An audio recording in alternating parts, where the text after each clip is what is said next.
Hi there, my name is Jim Turner, and I'm going to give an update. Please subscribe, thumbs up, ring the bell. Highly appreciate it. It's like a routine thing everybody says. Yeah. So, update on the possible swarm catch. Okay, little history.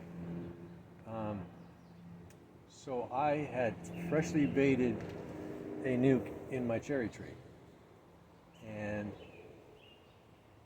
in the morning, and about an hour or two later, I went to just pick some cherries or something. Oh yeah, pick some cherries, and there were bees all up in it.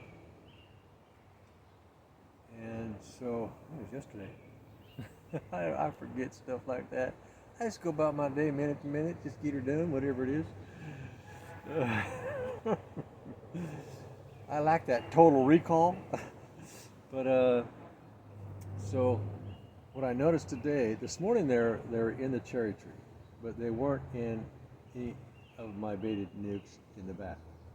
So I contemplated the reason why it's possible they didn't go back here in this baited full brood box, baited nuke box, brood box, is because I had a mesh cloth as the floor. I think that the bees that go out, they're like realtors. And they're working for the agent. They're agents for their customers. And bees are looking for a solid floor. They're not going to move into they're not likely to move into a baited nuke with anything other than a wood floor. Not that to say it can't happen, but if you want to increase your odds, no mesh floor. That hive smelled like bees. It used to have bees in it. It was cone in there. There was lemongrass oil in there. There's lots of space, plenty of combs all ready to go, and honey, frames, and they were all in it. In fact, they were in the garage when I was assembling it, and they were in it out here when I was still trying to assemble it, investigating it. And today, there's been none in that. I think they went in, they saw that mesh screen. Now, we're looking for laminate. We're looking for, solid floors. And so I went ahead and put a solid piece of wood as their floor instead of the screen. Bummer, I'd rather just have them not have to mess with putting the screen in there later, but that's okay. Once the queen gets into one of those, then I can, change it out. I can put a screen there. And so this morning there was a few in the baited nuke in the front, but not so much. So there's several things that have occurred. One, I did not have things ready at the right moment. Because when they're ready to go, sometimes they're just ready to go. And if things aren't just right, they ain't coming to you or me, or obviously not to me. So I don't suspect I'm going to get this one. There's a number of things, other things that could have happened though. Plausible things, right? So where they were getting ready to swarm out, if they're coming from a person's beehive and they notice that their bees are showing signs of getting ready to swarm out, that person might have taken countermeasures, broke down the hive, did a split, and prevented the swarm. And that stopped it in midstream.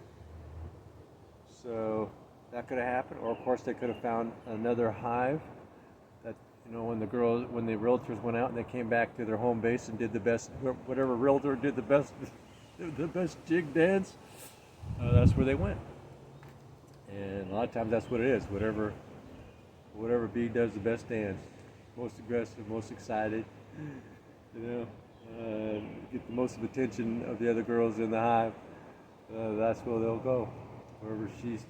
Wherever that good dancer said, look here, this is how it looks, because they use body language to talk, right? We use vocal expression, and bees use body language. That's how they communicate. Now they do have some sounds that they make, little tiny chirps and stuff like that. Um, uh, but those are very, very succinct, for very succinct reasons and very few. Um, so, um, yeah, I didn't get them. Bummer. And so that's kind of my update today. Please subscribe, thumbs up, ring the bell. And now, in hindsight, um, when I caught this swarm up in the peach tree a couple weeks back, they had their realtors out looking for 3 days before they landed. So yesterday was day one. But also in hindsight, they continue to scout all my baited nukes day after day. That's not what's happening today. Today it's a different scenario. Today, my baited nukes are not being scouted. The one here, it's not being scouted. Whereas 2 weeks ago, all 6 of them were being scouted. There was a bunch of bees in there, all 6 of them. That's not the case today. So the first sign was yesterday in the afternoon. So it's been about 24 hours since I first saw the signs of some bees getting ready to swarm out from somewhere. It's a telltale sign, right? That's what they do. And I redesigned the hive in the cherry tree last night to make it more accommodating, which is similar to what I did to this one, and they swarmed into it. I put more frames in there, made sure there was wax in the corners and stuff.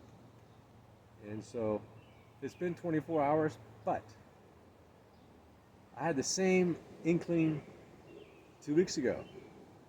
3 days later, I was watching, and oh, I guess I missed that swarm because there was nothing in the hives.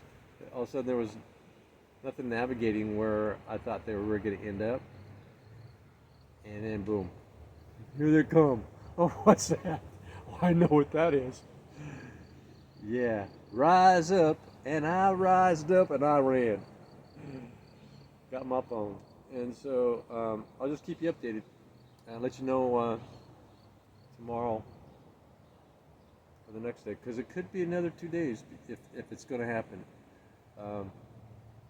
Because I didn't see any girls going into those baited nukes until yesterday afternoon. That's when I first noticed it when I went to go pick some cherries. So, they might be back there, wherever they're getting ready to come from. They've already made up their decision, probably the one in the cherry tree. And they're loading up, filling all their 11 they're filling all their 11 carry-on bags. Yeah, they've got 11 bodies, 11 pockets on those little bodies where they carry resources. 11 places. So behind the mandibles, it's like a second gut, right? But it doesn't go into the digestive tract gut. It's a sac, and so what they'll do is they'll go out and they'll collect the nectar from the flowers or wherever they can get it, or from a can of Coke. It doesn't matter. They'll collect the sugars, and they will start processing that into honey right away. They're taking it, it's already starting to be prepared for regurgitation. So as they take it in, it's being processed inside that gut. And then when they get back, they fly in. It's like a relay system. they regurgitate that to another bee who's up there doing all the storing of the honey. And they may pass that around back and forth to each other before it finally reaches a cell to store as honey. That's interesting. What a crazy creature.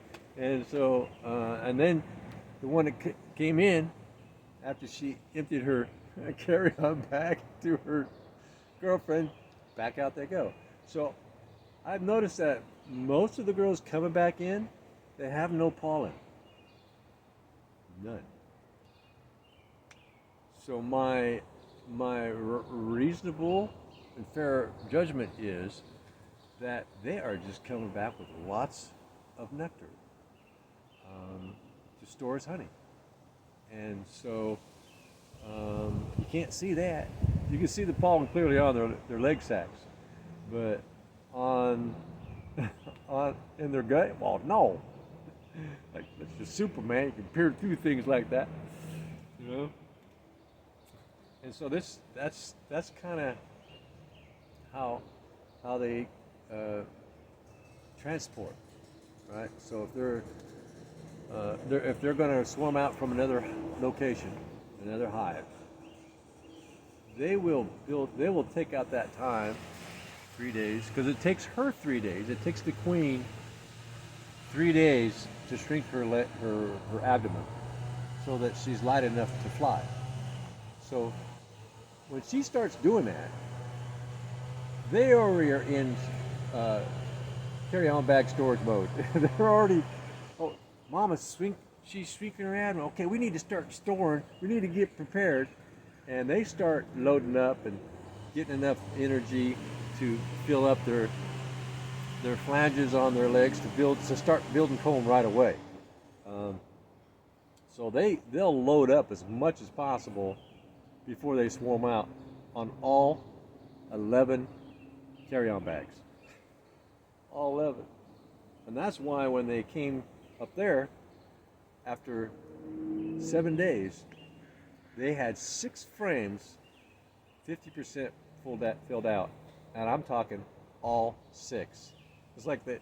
You get that corner, you get that corner, you get that corner in groups, and then they just did it pretty much at the same time, right?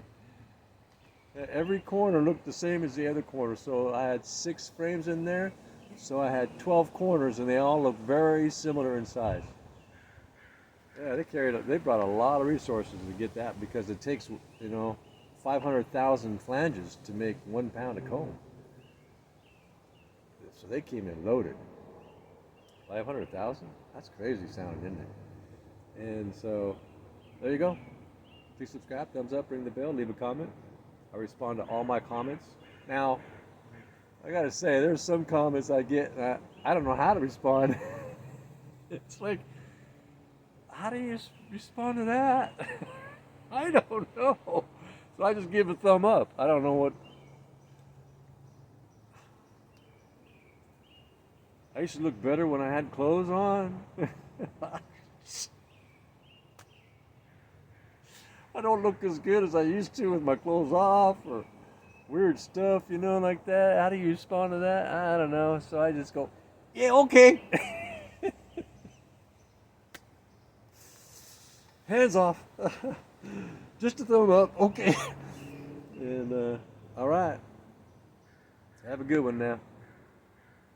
My bees right here, this is my home-based bees, my home girls right there. They be just fine. While this guy here sits in his bee cave. Bye now.